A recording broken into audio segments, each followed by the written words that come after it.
Okay, that's good. 5 myths about open access. This webinar is being recorded. There's no one here to not want to be recorded. So about me and why I'm qualified to talk about this. My name is Les Arms. I am the STEM librarian at UTEP, and I have been for almost 9 years now. I'm part of the scholarly communication team. Open access and just generally making research available is my big thing. And by the end of this presentation, you should know more facts about open access and the benefits of publishing open access. All right, number 1. The only people who benefit from open access are readers. Okay, obviously false. There are benefits to authors.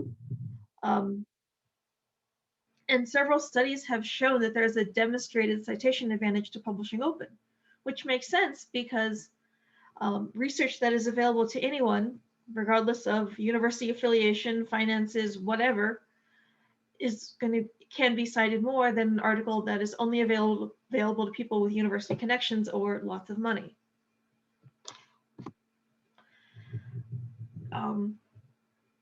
There are benefits to society.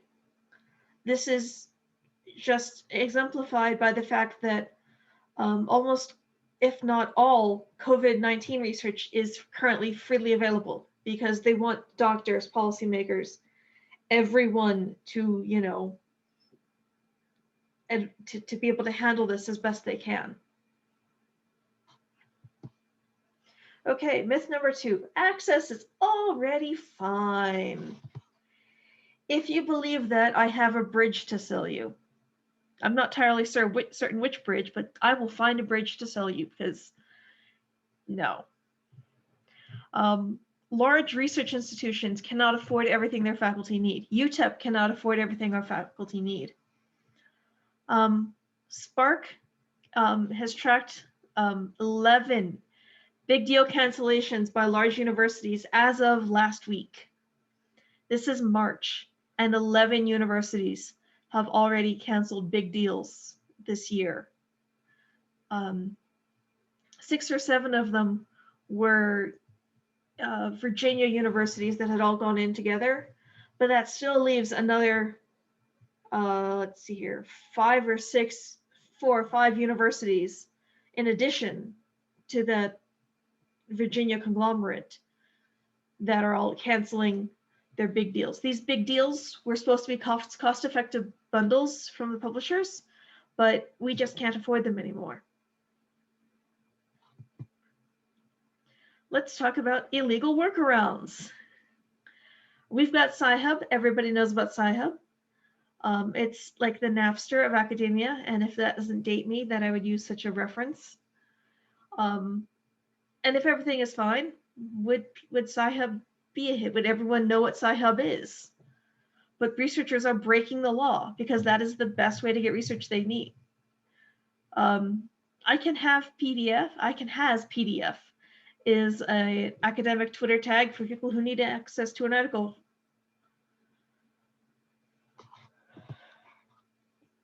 Myth number 3. Open access journals don't have peer review.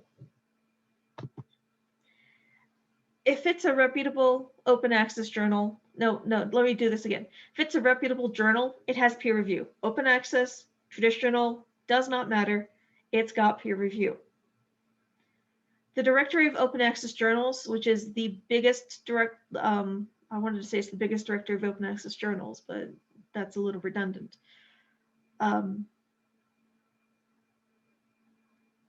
It is the biggest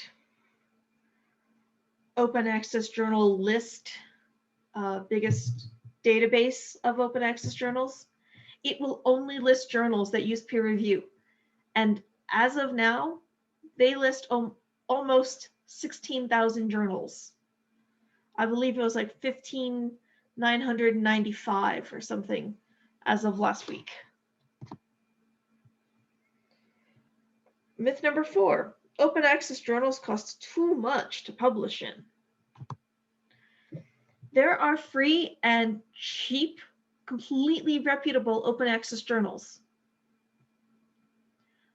Depending on your field, you know, you can easily find a free or cheap open access journal to publish in. If you have any questions on that, contact me.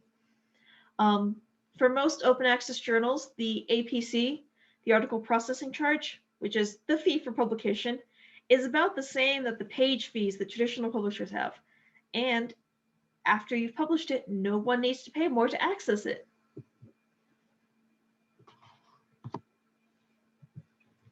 Myth number 5. Too many of the open access journals are predatory. What does predatory mean? That means they're only in it for the money. Okay, so the myth is that there are too many of them are predatory, and I'll give them this one. But that's because I think that any is too many. There are too many traditional journals that are predatory because, again, any, too many. Scam publishing didn't start off because of open access. It was just another way it went in. But that doesn't, just because there are predatory publishers doesn't mean that there aren't a lot of really good, excellent, actually, open access journals. I've got one extra myth for you, because technically that one was true. Open access articles aren't copyrighted. Nope, they are totally copyrighted. Most open access journals, specifically DOAJ art journals, release their articles on a Creative Commons license so people can reuse it. The DOAJ, as I mentioned, requires that they be released under Creative Commons or a similar license. And the copyright of the articles usually belongs to the authors and not the publisher, which is the exact opposite of traditional publishing. All right, here are my references because I had citations. All right, does anyone have any questions? 1,